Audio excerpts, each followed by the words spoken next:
In the beginning of the movie, we meet a hacker who receives a call from a man named Frankie. Frankie gives the hacker a task to hack the servers of a bank. As soon as he gives the order, the hacker starts working, and within just 10 minutes, he hacks all the servers of the bank. He then starts transferring $100 million from the bank to Frankie's account. The scene then cuts to a cybersecurity company whose employees are trying to stop the cyber attack on the same bank. Despite their efforts, they fail miserably as no one can break the hacker's codes. With every passing minute, millions of dollars are being siphoned from the bank account. We then see the chief of the cybersecurity company, who is none other than Frankie. Frankie himself orchestrated the hacking of his own client's bank server, but through an external hacker, not his company's employees. The employees are unaware of their boss's involvement and work hard to stop the attack. When they give up, they call Kevin, the king of their software, who is on leave for his daughter's heart surgery. Upon receiving the emergency call, Kevin immediately returns to the office. Upon arrival, Kevin sees the dire situation. The bank server is completely under the hacker's control. Kevin initially tries to stop the hacking with similar coding but fails. He then installs a new system he developed, called Firewall, which breaks the hacker's coding in seconds. The money being withdrawn from the bank account stops, and they finally break the server. Everyone is happy with Kevin's work except his boss, Frankie, who is angry because the whole plan was his.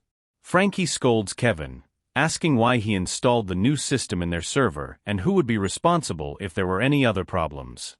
The scene cuts, revealing that by the time the attack was stopped, $100 million had been emptied from the bank, and the transaction history was deleted, leaving no trace of where the money went. It is revealed that Frankie was supposed to withdraw less money, but he took more. He is scolded by the director of the cybersecurity company, who is the mastermind behind the plan. The director asks Frankie why he withdrew more than the agreed amount, to which Frankie responds that he needed some for himself. The director is furious because someone else had made him execute this plan. This person is a big gangster named Pang, a mafia boss involved in money laundering, who has kidnapped Cheang. Pang asks Cheang why more money was withdrawn than the target. Cheang, confused, says it was Frankie who withdrew more money, not him. Pang then orders to invite Frankie and his family for dinner, knowing that the gangster would do something wrong with them. To blackmail Cheang, Pang brings Chan's brother into the situation. His men tie a polythene sheet over Chan's mouth and start beating him in front of Frankie. Cheang has to call Frankie and invite him for dinner. Frankie agrees, and while he is on the way, the gangster's men hack his car. They lock all its doors and force him to drive at full speed. Frankie, who is driving the car, doesn't understand what's happening. When he tries to apply the brakes, they fail, and his car meets with a terrible accident. No one knows who is behind this accident. The world thinks it was a normal accident in which Frankie's family was killed. His car catches fire, and the whole family burns. The gangster shows the video of this to Cheang and threatens him, saying that if he makes even a small mistake next time, he will face severe consequences. Cheang is scared because he had no idea he had started working with such a dangerous person due to his greed. Now he is trapped and has to do whatever the gangster says. Cheang goes to the office and promotes Kevin to Frankie's position. Along with this, Kevin is also gifted a house and a car by the company. In the next scene, Kevin is talking to an employee in his office. The employee is stuck in a problem. His daughter is not getting admission to a school, and the school is demanding $5 million, which he doesn't have.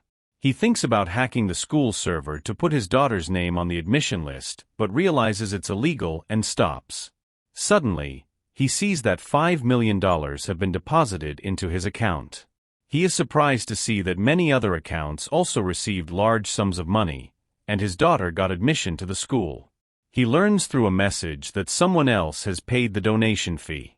The teacher who was not admitting Kevin's daughter has now agreed. Kevin is surprised and wonders who could have helped him so much.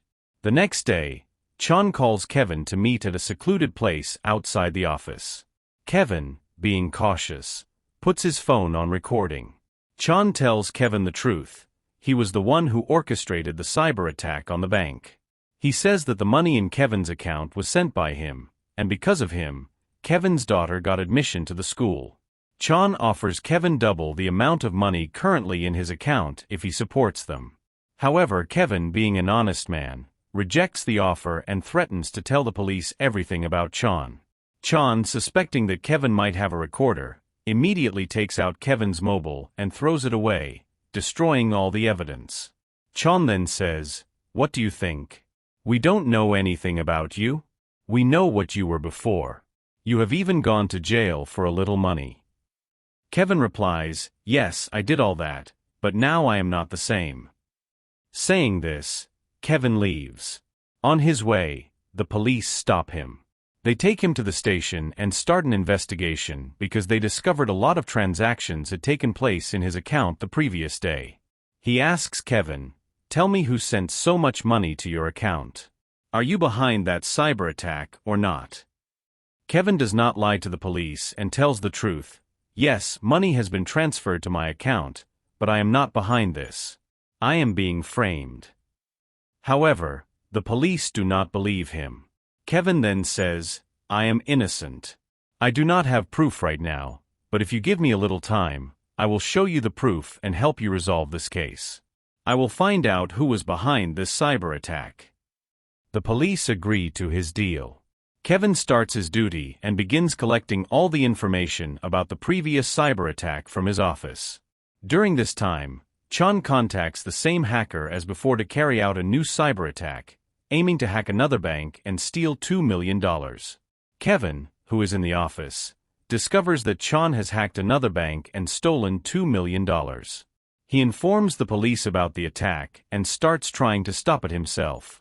Kevin has developed new software that, when installed on the bank server, not only stops the hacking but also collects all the information about where the bank server was being hacked from and which account the money was being transferred to. Kevin now has proof against Cheang and evidence of his own innocence, which he gives to the police, resolving his case. On his way to the police station with the proof, Kevin is captured by gangsters. They take him somewhere in a van, but Kevin, being strong, fights them off and escapes, reaching the police station. Just as he is about to give all the evidence to the police, his wife arrives with bad news. Their daughter has been kidnapped. She received a message saying that if Kevin deletes all the evidence against Cheang, their daughter will be returned alive and safe. Despite not wanting to, Kevin does not give the evidence to the police and instead goes to his office to give all the evidence to Cheang.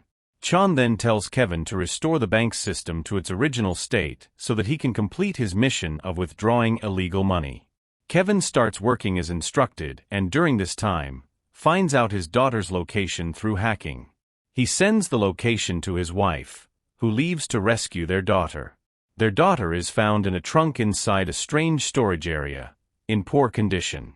She is taken to the hospital. Meanwhile, the police arrest Kevin's wife because they discover that Kevin has broken the deal with the police by not handing over all the evidence. The police use this to blackmail Kevin. As soon as Kevin got the news, he became very upset because his wife was arrested, his daughter was ill, and he no longer had any evidence. To get his wife released, he had to collect evidence again against Cheang and the gangster. He goes back to his office and hacks Cheang's phone to gather all the evidence against him. He needed the password to open Cheang's banking application, which he did not know, so he hacks the banking application itself. He discovers that Cheang was operating through multiple fake accounts, illegally transferring money to his different accounts by hacking banks. Cheang had many passports, indicating he always had a plan to escape if caught. Kevin starts extracting information from these accounts and finds that Cheang had already provided the transaction history. Feeling cornered, Kevin hacks Cheang's personal messages and learns that Cheang was working for a big gangster. To collect more evidence, Kevin hacks the gangster's account and the CCTV of his car. The gangster was at a golf course where Cheang came to kill him. Kevin's luck was good. He needed evidence against Cheang, and Cheang himself provided it. Cheang was tired of the gangster's blackmailing and came to kill him. He kills two of the gangster's guards, and all the CCTV footage goes to the police because Kevin was already hacking the cameras and showing the footage to the police. Kevin also sent Cheang's live location to the police, who immediately came to catch Cheang. Realizing his phone was hacked, Cheang throws it out of the car, making it impossible for Kevin to trace his location. Kevin remembers seeing a medicine in Chang's cabin that he also used to order for his daughter. He hacks the delivery company's server and finds Chang's address. It was a strange place, not suitable for a residence. When he goes to the building and opens a room, he finds a sick boy lying there.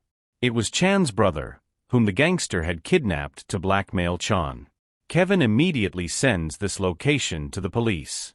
Cheang, thinking the police will come to arrest him any moment, starts running away, but Kevin stops him.